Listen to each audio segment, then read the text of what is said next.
Salut à tous, ici Michael, j'espère que vous allez bien. On se retrouve aujourd'hui pour une nouvelle vidéo consacrée au logiciel Blender. C'est la seconde partie, troisième vidéo, mais la première c'était vraiment une introduction.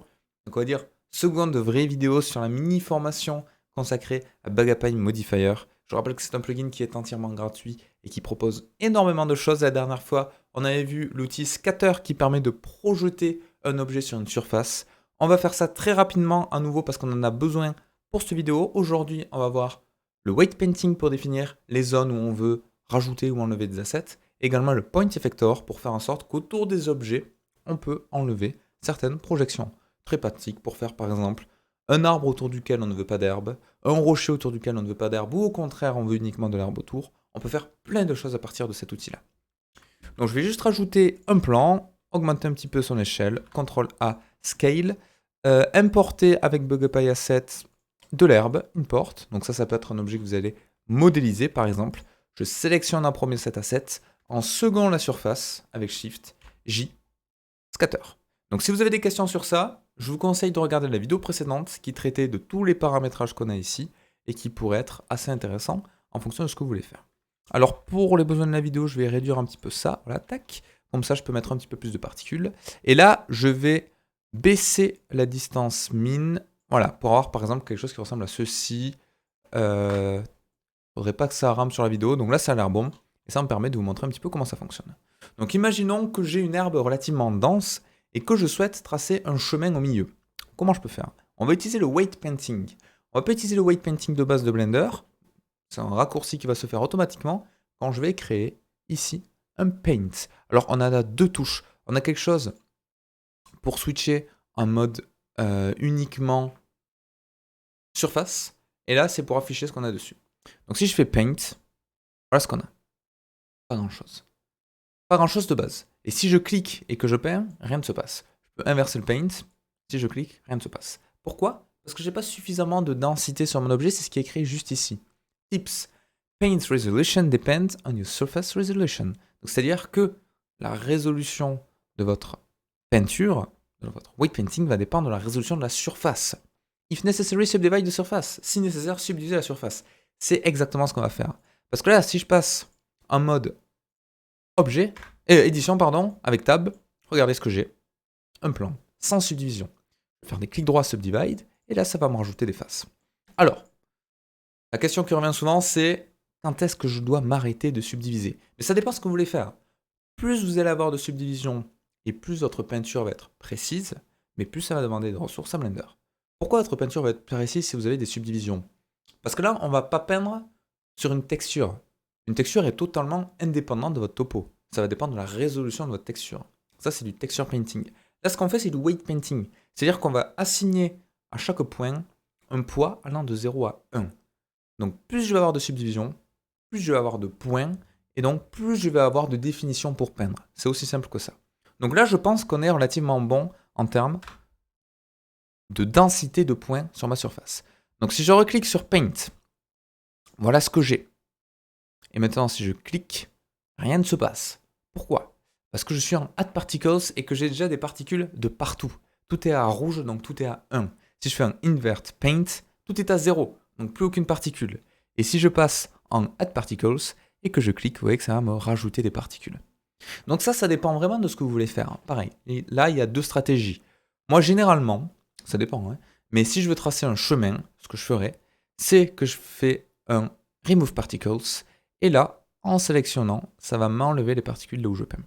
On a toujours possibilité d'inverser la peinture, pour avoir soit des particules là où on a peint, soit enlever des particules là où on a peint, mais voilà le principe de base.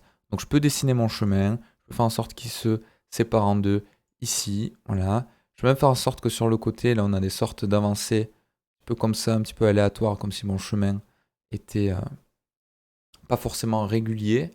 Là, par exemple, comme ceci, là ça pourrait également avoir cette forme-là. Voilà, j'ai mon chemin, là ça a enlevé des particules. Rien ne m'empêche après coup de dire, ah ouais, mais en fait, au milieu de mon chemin, là j'aimerais bien des petites particules.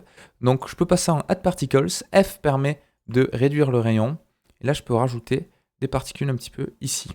Donc vous voyez que des fois, elles ne vont pas apparaître ici. Vous voyez, par exemple, entre ces deux mottes d'herbe, pourquoi j'ai pas de particules? Parce qu'on est toujours dépendant sur la densité et la distance min qu'on a mis juste avant. Donc si j'augmente un petit peu la densité, hop là, vous voyez là, ça y est, J'ai bien des particules qui sont ici. Donc là, ça me va. Et là, on a notre objet qui a correctement été peint. Et on a les particules là où on le souhaite. Donc il y a deux stratégies. Soit on peint uniquement... Alors ça permet d'inverser le paint. Hein. Tout à l'heure, je disais d'afficher ou de ne pas afficher les particules. Vu qu'on a un poids qui va passer de 0 à 1, si par défaut on a des particules partout, en cliquant là, on aura des particules nulle part. Donc c'est très pratique de pouvoir inverser ici sans aller dans le paint et faire un invert. C'est une sorte de raccourci. Donc là, vous voyez, je peux très bien définir là où je veux des particules ou là où je n'en veux pas. Mais là, on est dépendant, on est tributaire de ce que a peint l'utilisateur, donc ce que je viens de peindre, par exemple. Je précise au passage que tous les paramétrages qu'on a en bas sont dynamiques par rapport à mon painting. Donc vous voyez, ça peut être mon line normal, mon seed, ma densité, ma position. Donc ça va permettre de faire un offset, donc très important parce que du coup là, ça va plus forcément tenir en compte de mon painting. Donc ça peut être intéressant. Pareil pour l'offset min et max. Ici, ça pourrait donner un petit peu d'aléatoire. Donc dire, par défaut, on a du paint. Donc il va positionner les particules et après coup, il va faire ce process de randomisation de position. Donc là, on n'est plus vraiment calqué sur le paint que j'ai fait avant, mais voilà, ça peut permettre de rajouter encore un petit peu d'aléatoire. Alors que par défaut, il va vraiment se cadrer à mon paint que j'ai fait. Donc une fois que j'ai ça, j'aimerais bien vous montrer le point effector. Imaginons qu'ici, j'ai un rocher et que je veuille enlever un objet. Je pourrais passer en mode paint, dire là je veux du remove, tu m'enlèves ici et je vais caler mon objet là. Mais c'est pas dynamique. Quand je vais bouger mon objet, il faudrait que je bouge mon painting, c'est pas top. On a quelque chose qui permet de faire ça automatiquement qui s'appelle le point effector. Donc je vais rajouter un objet, par exemple un rocher. Je vais cliquer, ouais, je vais l'importer. Je vais le mettre par exemple ici. Et là ça m'embête. Parce que mon rocher il est dans de l'herbe, mais moi j'aimerais bien qu'autour on ait vraiment pas d'herbe à l'intérieur déjà, pour optimiser. Et puis j'aimerais bien avoir moins de densité autour. C'est faisable. Je sélectionne d'abord mon objet autour duquel je veux enlever de la particule. Je sélectionne ensuite avec Shift ma surface. Je fais J et je fais Point Effector. Et là, bam, ça m'a enlevé l'herbe autour de mon objet de manière peut-être un petit peu trop brute. Donc ça, j'ai plein de paramétrages. Je vais sélectionner ma surface et tout va se passer ici. J'ai le distance min, j'ai le distance max. Donc le distance min, c'est la distance à partir de laquelle on va commencer à modifier les informations. Et distance max, c'est la distance maximale à partir de laquelle les informations vont être prises en compte également. Ces informations, c'est la densité. Donc je peux mettre une densité de 0, c'est-à-dire que ça va carrément m'enlever les particules entre 0,4 et 0,9 aléatoirement. Vous voyez? Donc si je mets exactement la même valeur, que j'augmente à peine, donc par exemple à 0,45, tac, voilà ce que je vais avoir. Et je pourrais baisser la densité à 0. Je pourrais très bien mettre une densité un petit peu plus faible, donc 0,2. Si j'augmente un petit peu la distance max et la distance min, voilà ce que ça me donnerait. Voilà, tac. En fait, je peux dire à Blender, plutôt qu'avoir une densité de 0, je veux un petit peu moins de densité autour de mon objet. Et là, c'est ce que j'ai. Si je le déplace, vous voyez, la densité va s'ajuster automatiquement. Donc je vais toujours avoir de l'herbe, mais un petit peu moins. Moi, ce que je veux faire, c'est carrément l'enlever, donc je vais mettre une densité à 0. Et là, bon, effectivement, la distance est peut-être un petit peu grande. Tac. Et là, voilà ce que je peux avoir, un objet, et autour duquel il n'y aura jamais de particules. Alors vous avez peut-être remarqué, lorsqu'on met une distance équivalente, 0,909, on a l'effet inverse qui se passe. Parce que vu qu'on a la même distance, Bagapa il va considérer que de cette distance à cette distance, il n'y a pas de densité, donc en fait il la met exclusivement autour. Donc c'est un petit glitch, je pense que c'est pas prévu à la base que ça fonctionne comme ça, mais voilà, ça permet d'avoir là uniquement des particules autour de l'objet. Donc on a les deux cas de figure. Soit on enlève les particules, quel cas il faut des valeurs différentes. Pareil, c'est la distance max passant dessous la distance min, du coup ça fait l'effet inverse, donc on a uniquement des particules autour de l'objet. Mais si on a bien un min et un max, ça permet d'avoir cette valeur-là. Alors le min, je pourrais le mettre à 0 et du coup on aurait un petit peu des particules autour. C'est un petit peu le même principe que la valeur min et max qu'on a dans l'aléatoire, c'est d'une valeur à l'autre. Donc ça va tirer aléatoirement ici. Donc là on a une sorte entre 0,6 et 1, on va avoir une densité de 0. Si je le mets entre 0,8 et 1, vous voyez c'est un petit peu plus loin. Si je le mets entre 0,8 et 2,3, on va avoir pareil, un léger dégradé qui va avoir cette valeur de 0. Donc ça c'est très pratique, d'autant plus que ça marche avec plusieurs assets. C'est-à-dire que si maintenant, vous voyez là j'ai mon rocher sans particules autour. Alors c'est peut-être un petit peu abusé d'ailleurs. Je vais faire de 0 à... de 0,2 à 0,6. Vous voyez comme ça m'enlève vraiment les objets uniquement autour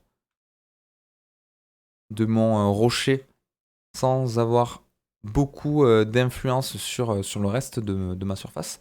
Donc là, on va dire qu'on est pas mal. Je pourrais très bien rajouter un autre objet. Donc je vais prendre par exemple un arbre. Allez, pour changer. Tac, import. Et je vais faire exactement le même système. Donc je vais faire d'abord une sélection d'arbre, ensuite une sélection de ma surface. J. Point effector. Et maintenant, quand je vais décaler cet arbre, automatiquement, vous allez voir. Hop là, J. Point effector. You must select scatter layer. Pardon, il faut sélectionner le layer scatter. Tac, tac. J. Point effector. Et là, hop là, j'ai uniquement un effector qui se fait. Alors pourquoi il me demande de sélectionner un layer? Ça c'est très bien. Parce que je peux enlever en fonction des différents layers. Imaginons que j'ai de l'herbe, que j'ai des rochers, que j'ai des fleurs. Je peux lui dire, tu m'enlèves uniquement sur tel layer, donc sur tel calque de projection. Donc ça c'est intéressant. Et là je pourrais remettre les mêmes paramétrages que j'avais tout à l'heure sur mon caillou. Donc j'avais du combien? 0,2, 0,6, 0. Donc là si je mets 0,2, 0,6, voilà, vous voyez que j'ai exactement le même paramétrage que j'avais là. Quand je vais déplacer mon arbre, ça va enlever automatiquement mon herbe. Alors si je veux avoir quelque chose d'encore plus précis, rien ne m'empêche de retourner ici sur mon skater, d'augmenter un petit peu la densité à 6 par exemple, et que je vais avoir beaucoup plus d'herbe, mais ça va quand même respecter ces contraintes. Donc ça peut être assez intéressant et assez réaliste, vous voyez par exemple pour du rocher ici. Donc on va faire comme sur la vidéo précédente, je vais mettre un Sky Texture Nishita à 0,35. Je vais passer en Cycles, GPU, Denoise Viewport, tac. Et si je fais une petite preview, voir ce que ça peut donner, voilà ce que ça peut donner. De l'herbe avec le rocher qui va enlever en temps réel mon herbe autour. Donc ça peut être assez intéressant. Là, je pourrais mettre une autre petite herbe, je pourrais faire un petit dégradé d'herbe. On peut faire plein de choses, c'est ça qui est vraiment cool. Et pareil, autour de l'arbre, on n'aura pas d'herbe. Donc ça, c'est un exemple que je vous ai montré. On peut le faire sur plein de trucs. Là, j'ai voulu enlever de l'herbe en fonction des objets, mais je pourrais très bien faire que j'ai un champ de... un chemin avec plein de rochers, et autour d'une barrière que je mets au milieu, dire, ben là, autour du pied de la barrière, je veux pas qu'il y ait de petits gravillons, sinon peut-être qu'il va être coupé ou autre. Et là, ça marcherait également. Donc c'est vraiment libre cours à votre imagination, et c'est quand même très pratique. Donc voilà, et l'avantage, c'est que c'est entièrement dynamique. Donc là, vous vous dites peut-être, ouais, c'est pas forcément fluide. C'est parce que je suis pas en affichage, hop là, en affichage proxy. Si je mets les proxys dans la vue 3D, vous voyez, c'est quand même relativement plus fluide. Parce qu'il n'a pas à afficher toutes les particules. Ah, quoique sur la vidéo, ça c'est pas flagrant, mais moi sur mon ordi, je vous dis, c'est quand même plus fluide. Parce qu'il n'a pas à réafficher toutes les particules. C'est uniquement le calcul qui est un petit peu lourd, ça on peut pas l'optimiser. Hein. Mais en termes d'affichage, c'est quand même plus fluide. Donc voilà, c'est tout pour aujourd'hui. J'espère que ça vous aura plu. L'avantage de cette technique, c'est que ça évite de faire du paint à chaque fois quand vous déplacez les objets. Là, c'est quelque chose qui est défini en temps réel.